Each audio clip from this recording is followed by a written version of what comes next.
¿Qué te parece cuando enfrentaste el sistema mafioso y corrupto de la Florida de las elecciones? ¿Y qué te parece los colegios electorales? Me callo y me deleito con la respuesta. Bueno, es mucho por comentar. Agradezco la pregunta. Primeramente, yo no estoy a favor del Electoral College.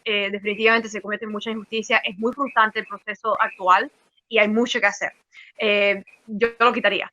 Pero lo que hablas de las propuestas, yendo por partes, que tú hablas de las propuestas que yo tenía y que yo sostengo todavía como principios. También ya la campaña no legalmente no tiene el camino, porque, surprise, surprise, muchos amigos que me aseguraban de que, oh, no, bueno, no estarás en la boleta, pero de todas formas nosotros vamos a votar por ti porque te escribimos tu nombre. No, ni siquiera esto es real. O sea, con esta campaña, no solamente yo aprendí un montón de obstáculos nuevos que había en el camino, no solamente pude personalmente en carne propia desmontar muchos mitos que hay, que eso de que cualquiera puede votar por ti, si en definitiva hay gente que votan, escriben en la boleta que quieren votar por Mickey Mouse. Es un mito porque tú también, qué buena burocracia, tienes que al principio inscribirte entonces como candidato que será escrito en la boleta. Entonces, hay quienes llevan 75 que tienen 75 años, tienen 80 años, personas de toda una vida que han estado practicando la política en Estados Unidos, se desayunaron con esta. Y yo les preguntaba, bueno, ¿y tú crees qué pasaría si no hay una primaria, si el Partido Demócrata no postula a nadie?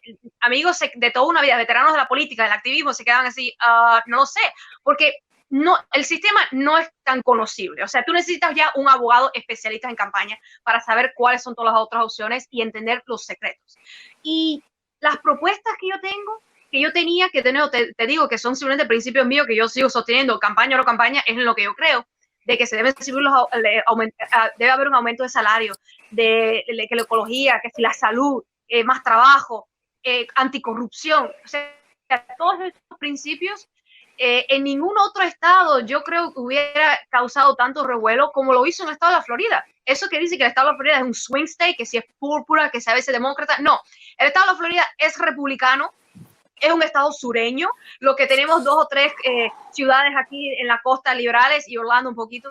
Miami-Dade sí es liberal, pero en el resto del estado sigue siendo escandaloso y es lamentable que nuestra comunidad, que viendo que en Hialeah fue por varios días, Hialeah fue la ciudad más que pidió asistencia al gobierno federal por perder su empleo. O sea, en la crisis esta reciente por el coronavirus, la crisis del desempleo, Hialeah fue la número 1.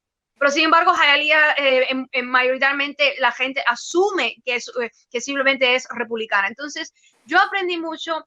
Desde el principio en la campaña había amistades que algunos eran comunistas, pero otros sencillamente eran libertarios, gente que ya incluso corrieron como senadores en otros estados, ya veteranos mechados que me dijeron, me vieron a mí como ingenua, me dijeron, bueno, por lo menos es bueno que tengas tu experiencia y trates de correr por ese camino, porque después de un par de meses tú vas a llegar a nosotros. De hecho, apenas salió en el Herald de que mi oponente ganó sin oposición, que era una mentira también, porque yo fui su oponente, lo que el sistema no me lo permitió.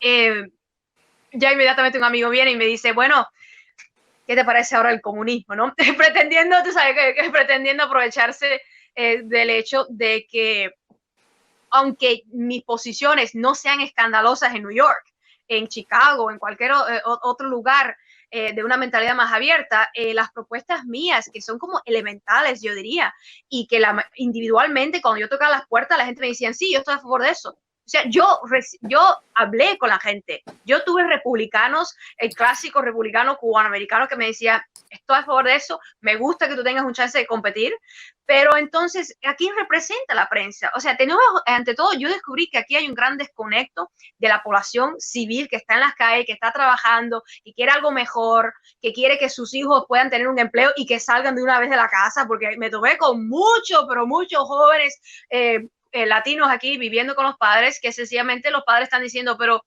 quiero que mi hijo gane algo mejor, porque está con 2 part-times, 2 trabajos estos temporales, de medio y tiempo, un seguro de salud.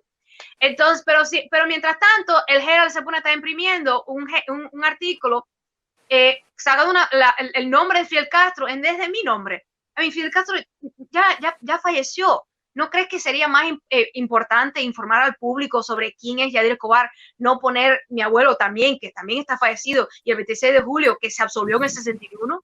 Entonces, yo descubrí cuán seria es la batalla de vanguardia que hay que llevar a cabo aquí en la Florida.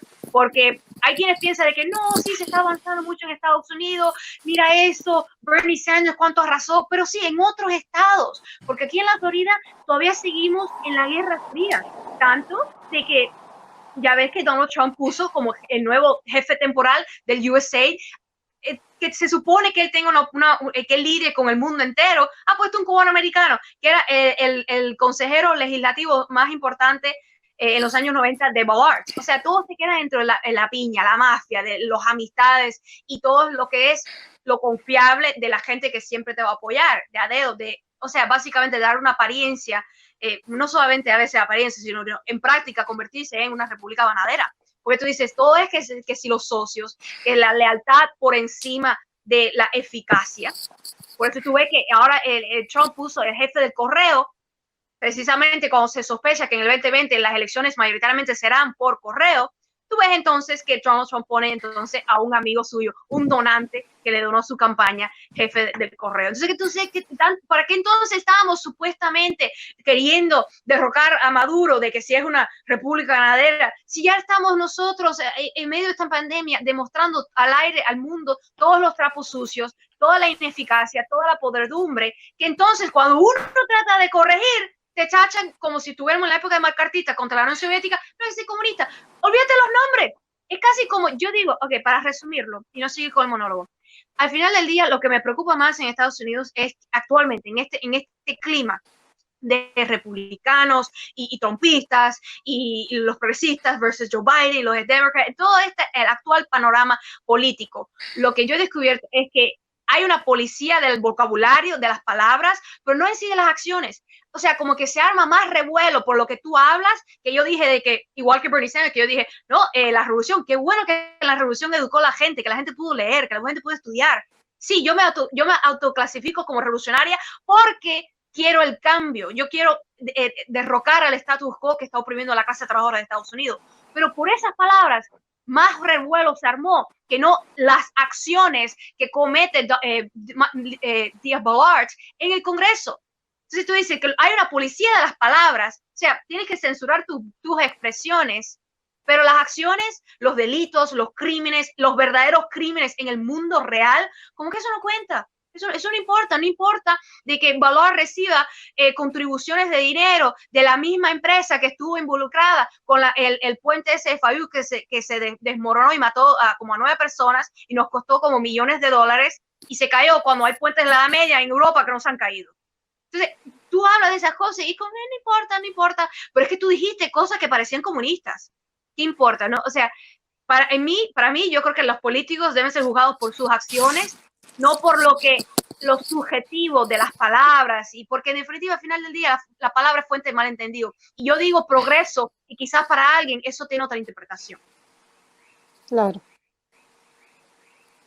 Voy a tomar agua, que hablé demasiado. Sí, fue muy perturbador porque, como tú dices correctamente, no fue un ataque a una embajada, fue un ataque al espacio real físico cubano. Fue un ataque a un territorio cubano porque ese es el rol de las embajadas. Por eso es que uno pide refugio político huyendo para una embajada, porque cuando entras a ese espacio ya dejas de estar en Estados Unidos, estás en Cuba. Y estos intentos ahora de querer, por supuesto, limpiar al terrorista con que si es esquizofrénico, come on, evidentemente pudo obtener, ¿qué tan loco si tenía una familia y tiene un arma? Muy decepcionante que la policía no hubiese reaccionado más rápido, porque ahí en Washington, D.C. se cae una hoja y ya el gobierno lo vio. Ahí todo lo que ocurre lo vieron. Entonces, me parece a mí que hubo cierto retraso en permitir eso, porque cuando yo estuve allá en New York, que fui invitada para el consulado en New York, mi hermano, por tirar una fotografía, ya el Secret Service, 2 señores se les acercaron por una fotografía, porque ellos dijeron, no, porque tú estás tirando fotos. Entonces, o sea, ellos sí guardan la seguridad. Aquí se sabe muy bien que ellos tienen mucha tecnología y eso, si hubiese un poco de recelo y de cuidado, si no se permitiera el lenguaje, ese verbal tan hostil que se emplea siempre contra Cuba, ese no se hubiera permitido. Porque si esa persona hizo eso, es porque ante todo se sintió respaldado por las grandes fuerzas que hay actual en la administración. Porque si los políticos, si Mike Pompeo, si nuestros políticos, nuestro presidente continuamente habla con tanto desprecio, con tanta ya odio visceral contra Cuba, pues cualquier loco por ahí se siente que puede hacer ese tipo de odio. Imagínate nada más que si alguien dentro de La Habana, enojado por las sanciones, enojado por todas las agresiones reales que ha cometido el gobierno de Estados Unidos. Imagínate si un cubano hubiese tomado un arma y hubiese atacado a la embajada de Estados Unidos. Habría revuelo. Y también a mí me decepcionó que esa noticia no estuvo en todas las portadas de los periódicos, porque eso es noticia. Y lo ignoraron. Ahí no estuvo en CNN, no se habló de eso, cuando por muchas cosas menores, aquí todos los periódicos lo imprimen en la primera portada. Así que es algo serio y perfectamente alguien pudiera haber muerto. O sea, es una especie de guerra de cara. Y cuando tú juntas eso, como días después se reveló el intento de los mercenarios por secuestrar físicamente a Maduro, un presidente reconocido, ¿sabes? Es real, que está ahí, reconocido por la ONU, porque en la OEA estará Guaidó con su gente, pero la ONU todavía sigue de Venezuela con Maduro y todo eso, porque la ONU no va a entrar en esos jueguitos políticos. Entonces, estamos en un momento peligroso porque literalmente un territorio cubano sí fue atacado y no ha pasado absolutamente nada. ¿Por qué Trump no lo condenó? Se supone que nuestro presidente esté ahí condenando, que se pare un segundito ahí, o que haga un tuitazo, ¿no? Oficialmente yo exijo que mi presidente, ya que yo soy también, tú sabes, ya nací en Cuba, así que yo también tengo un lado cubano. Como cubana y como ciudadana americana que me preocupa las relaciones con ese vecino que tenemos a 90 millas y yo no lo quiero enojado, yo quisiera que mi presidente fuera más presidencial y que condenara el hecho, que públicamente dijera, lo condenamos categóricamente, no a la violencia. Estoy esperando, voy a esperar ya, eso. disculpe, para finalizar, ¿cómo deberíamos sentirnos nosotros los cubanos? ¿Deberíamos sentir miedo? ¿Cómo usted cree que debería reaccionar el gobierno de los Estados Unidos con respecto a ese tema? Porque ya sabe, el que confíe y crea en el sistema de Cuba, ¿cómo debería sentirse? ¿Miedo? Porque si lo hicieron al gobierno, ¿qué puede pasarle a un ciudadano a pie, una persona común que esté de acuerdo o simpatice? Por ejemplo, usted, no sé si es simpatizante o no, pero sí creo que de cierta manera la condición política hacia Cuba de usted como que es beneficiosa, ¿no? ¿Cómo deberíamos sentirnos y cómo debería sentirse usted también? Miedo nunca, porque el miedo, nunca miedo. Miedo nunca. De hecho, por eso, disculpe la interrumpa, por eso estoy dando mi cara aquí, pues no hay miedo. Claro. Y hace muy bien, porque eso del anonimato, de esconderse, de bajo perfil, ahí es cuando te secuestran. Porque si tú quieres seguridad, tú te vas por la avenida central y gritas a voz de cuello. No eso de estar escondiéndose, porque ahí es cuando te pueden tirar anónimamente la piedra y te desaparece. No, nunca miedo, porque aparte, el miedo termina engendrando injusticia también, porque muchas personas caen en los extremismos políticos precisamente por miedo.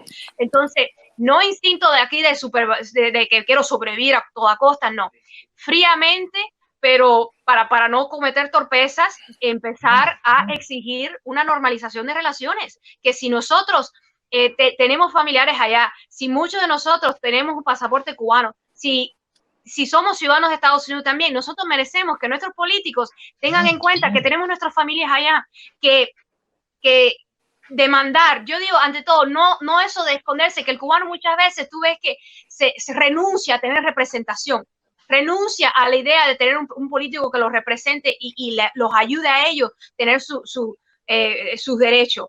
Nuestras remesas no deberían estar en peligro, no debería ser todo lo que las otras comunidades, sean cualquier otra comunidad de migrantes, tiene mayor respaldo político. Nosotros no deberíamos sentirnos, los cubanos que tenemos nuestras opiniones independientes y soberanas con respecto a Cuba, no deberíamos ni siquiera nosotros sentirnos de que tenemos menos categorías. No, tú y yo, por lo que pensemos, no tenemos igual derecho que el propio Ballard o Fusté o cualquier otra persona, o cualquier cubano que tú imagines, ¿no?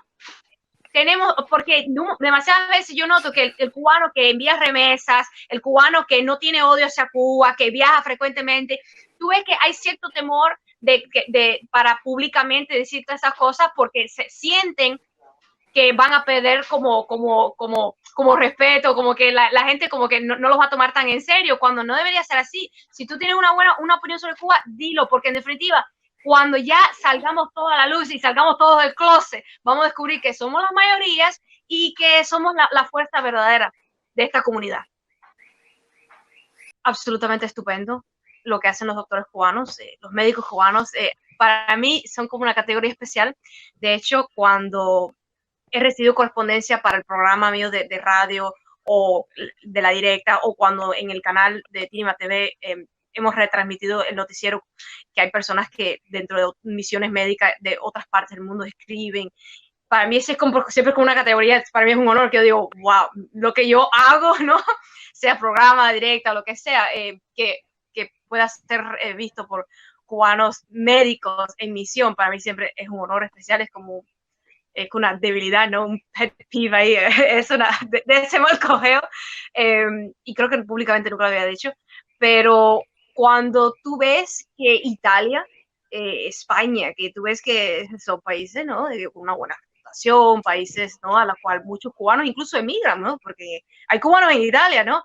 Que luego utilizan a Italia para ir para Estados Unidos, ¿no? Pero que estos grandes países, ¿no? Centros hasta de la alta costura, ¿no? Lugares del primer mundo que estén solicitando, por favor, médicos cubanos. Eso para mí es impresionante y te revela de que hay algo que dentro de Cuba se está haciendo bien. Porque en medio de esta pandemia, cuando aquí hasta desde el USAID le tiene que pedir a los demás países que no compren mascarillas de N95 porque aquí hay hospitales, aquí en Nueva York, ¿no? el gran Nueva York, la gran capital financiera del mundo, los médicos tienen que estar reciclando estos aparatos que uno se supone, bueno, este es el capitalismo, ¿por qué no hemos estado produciendo esto antes? ¿Cómo es que se permitió este tipo de recortes a la salud? Tú te das cuenta que la ideología, la meta, el propósito, la visión del mundo no estaba correcta. Porque sí, en la bonanza, cuando hay buena prosperidad, cuando hay una tarjeta de crédito ilimitada, pareciera que cualquier sistema político funciona. Pero cuando hay un golpe, de hecho, cuando se juzga un matrimonio en los tiempos difíciles, es ahí cuando tú dices, esa gente o realmente no eran pareja, o realmente tú dices, eso sí que estaban unidos, porque en las malas estuvieran. Entonces yo digo, yo juzgo a un sistema, yo juzgo incluso al ser humano, cómo se conduce en los tiempos malos. Y si en los tiempos malos, estando Cuba sitiada prácticamente, estando Cuba bloqueada, sujeta también al coronavirus que nos tiene a todos en todas partes temblando, puede incluso ofrecer un médico cubano para el primer mundo, tú te quedas, wow, eso es impresionante y algo bien se está haciendo dentro de Cuba. Hay algo bien, eso es una buena política y es trágico cuando tú ves que se trata entonces, como el otro día que hicieron ese programa de esa directa, que trataron por mil maneras, siempre tratando de agredir, de sabotear, de herir a los médicos cubanos, porque saben que ese es el punto, que es el punto débil, porque es precisamente el más glorioso y por eso es que se ataca. Por eso tú ves que en las campañas del crédito, cuando se trata de erosionar el orgullo de ser cubano, se ataca a la mujer cubana, se ataca al niño cubano, o sea, hay diferentes balas para cada sujeto y hay una muy especial para el médico cubano porque es un pilar fundamental que nos tiene a muchos dentro del primer mundo babeándonos de que, wow, ya quisiera yo tener ese tipo de brigada médica dentro aquí, ¿no? Ya quisiéramos tener algo así.